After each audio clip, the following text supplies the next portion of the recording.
Thanks for taking the time out to have a bit of a chat to us today.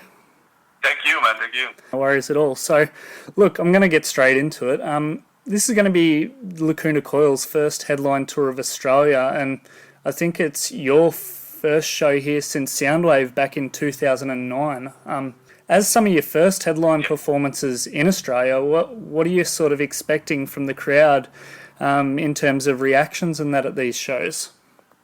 Yeah, we're very excited to finally being able to headline, so to bring all of our material to the people that has been following the band for many years. So we're sure there's going to be people that has been waiting a long time to see, that maybe just discover us from Delirium, from the latest album. Yeah, no, look, from my perspective, I'm definitely really happy that you guys have finally managed to come back down, because for me it's been far too long. So. Oh yeah, definitely far too long. So finally we have made all the arrangement to come down, and it's going to be a great time. And it's going to be a party celebrating a lot of our career as well as the new record. So we're going to bring a lot of the classic Lacuna Coil songs. Plus, obviously, we're going to debut a lot of the new songs as well for the first time, because so far we only played 3 of the new songs. So we're going to add more, of course, and open to a lot of the new songs as well. Yeah, cool. So, look, I guess given that time gap since the last time you've been down to Australia, is there anything that you guys are looking at trying to do if you manage to get some downtime? Like, I mean, I know that there's the normal things like the hug a koala and those sorts of things that bands try and do when they come down here. It's quite a tight schedule, to be honest, because it's 4 shows in a row. But we're going to come down, I think. We're going to play Japan before, so we're going to stay a couple of days in Japan, then maybe 1 extra day before the tour starts in Australia, and then one extra day in the end when the tour will be done. So we'll try to do as much as we can, even if the schedule is pretty tight. So hopefully we're going to be able to see something to enjoy a little bit. Yeah, no, cool. So, look, you touched on the new record before, and Delirium was obviously released earlier this year, and it's a huge album in the context of your back catalogue. But was there any difference in the writing process for this album, say in contrast to some of your previous albums? Like, did you change it up this time around, or? Yeah, I think what was different was especially the vibe while we were writing. There's been a few elements which made it different. Like, first of all, is the first record we recorded just me, Marco, and Christina with the new drummer Ryan. So it was a different lineup recording, so less people. It's a record that Marco, our bass player, has been producing, so we didn't have anybody from the outside stepping in and try to direction us in any way. And on the other hand, also, it's the first record where we've been just following the music. We haven't really worried about trying to fall in the cliche of our music, our own band.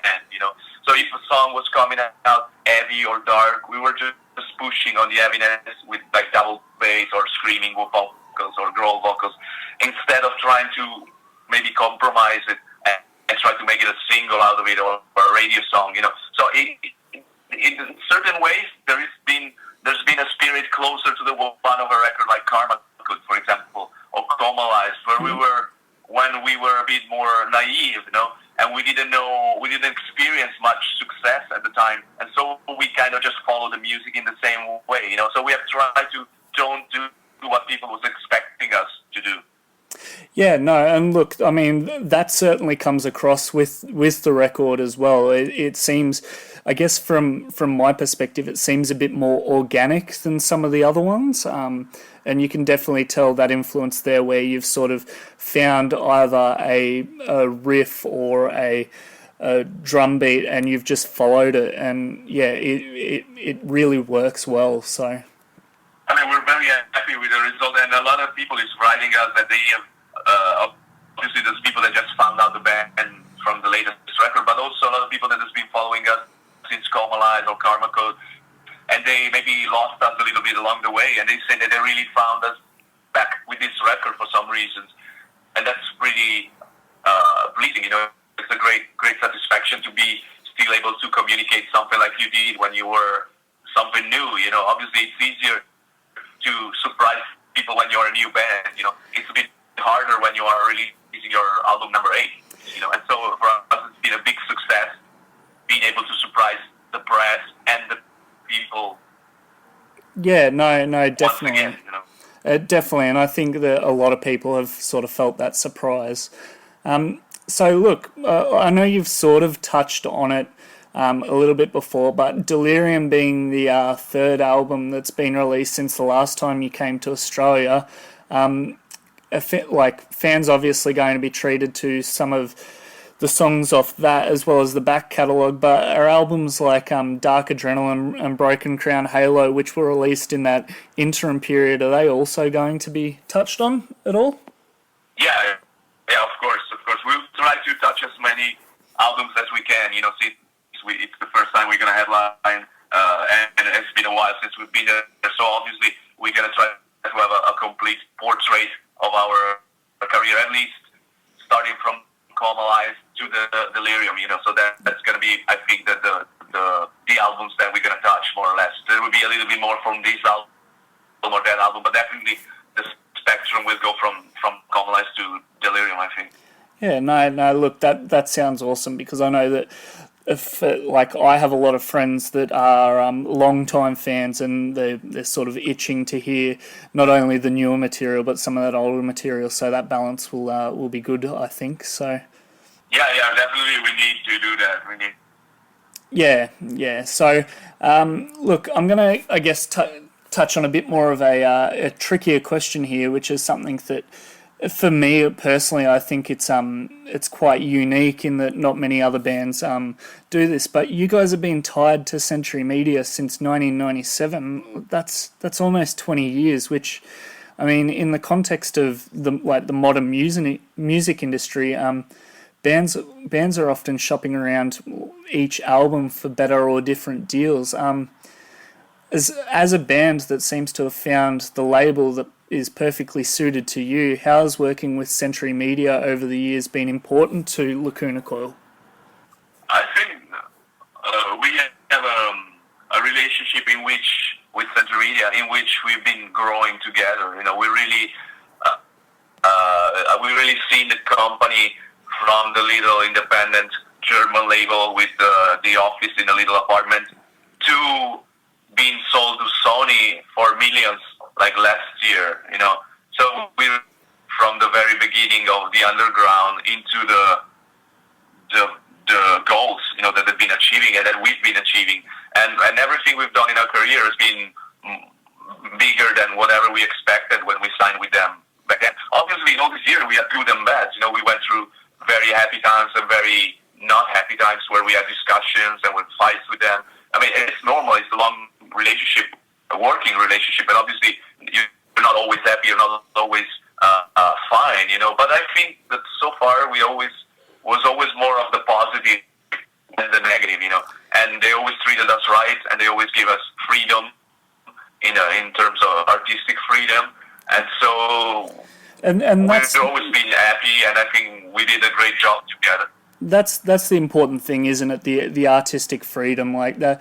As a band, that's the sort of thing that you want, the ability to create the music, and I guess the imagery, and that suits you, and that you want to purvey to your audience. So, I mean, that creative and artistic freedom is obviously a big thing. And no, like I said, I think it's amazing, and it's certainly, especially in the modern industry, it's quite unique for a band to have stuck with a label so long. But if it's working for you, then, I mean, power to you. So. Yeah, I mean, you have also to consider that when we signed with them in the 96, 97, it was also very different times for discography. That was the time where label still had the time to build bands, and then usually it was the third record that made the band bigger, and made the band known, and find their own style. So we got lucky to grow up in the times where music business was still making sense. We still have a logic.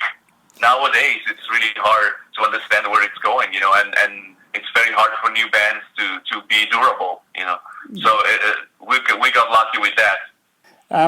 look, coming back to touring and being on the road, when you're away from home for lengthy periods, are there any hobbies that either yourself or the other band members have or like to involve themselves in while they're touring? Like, is there anyone in the band a photographer or plays video games or something like that?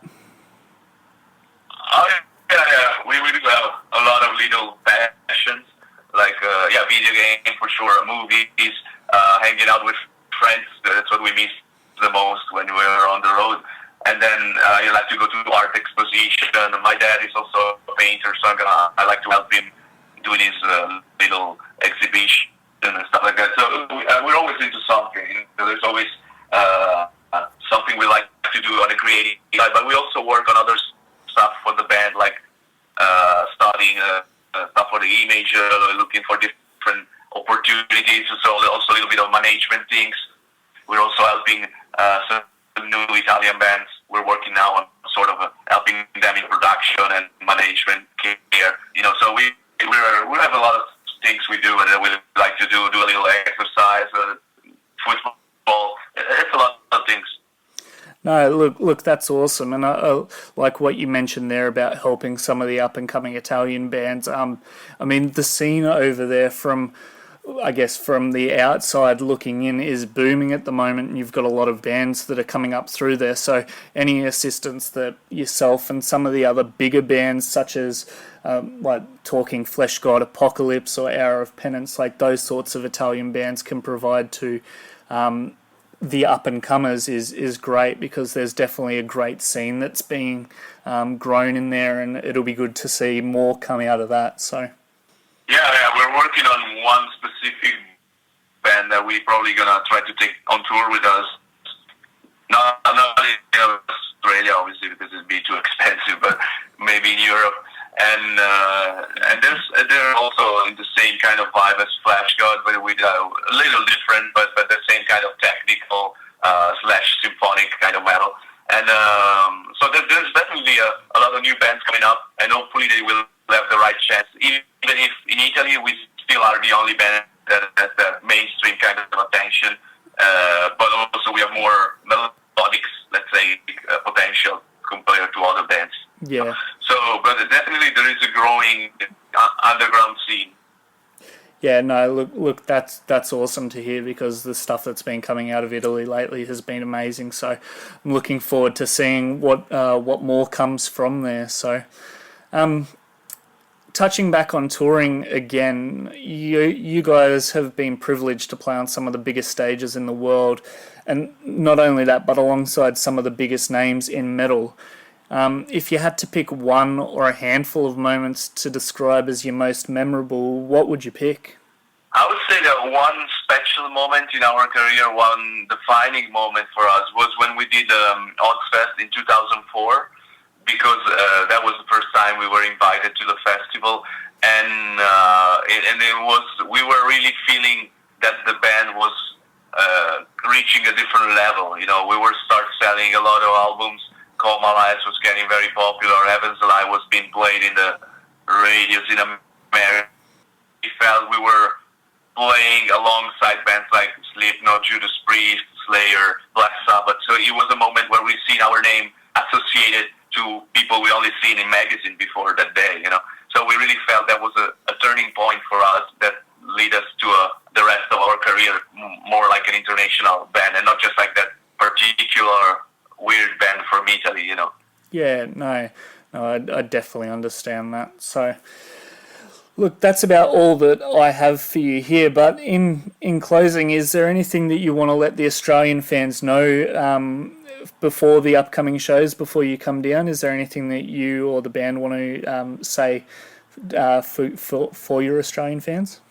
Yeah, I mean, we're looking forward to come to Australia again and finally do the headline tour. It's going to be a great celebration with a lot of the classic songs, a lot of the new songs from the Delirium. So there will be a little bit of everything for everybody that is a fan, either it's a new fan or a fan of a long term. So it's going to be fun. Don't miss it, and see you in Australia very soon. Andre, thank you so much for your time this evening. Thank you, man. See you next time. See you in Australia. See you in October.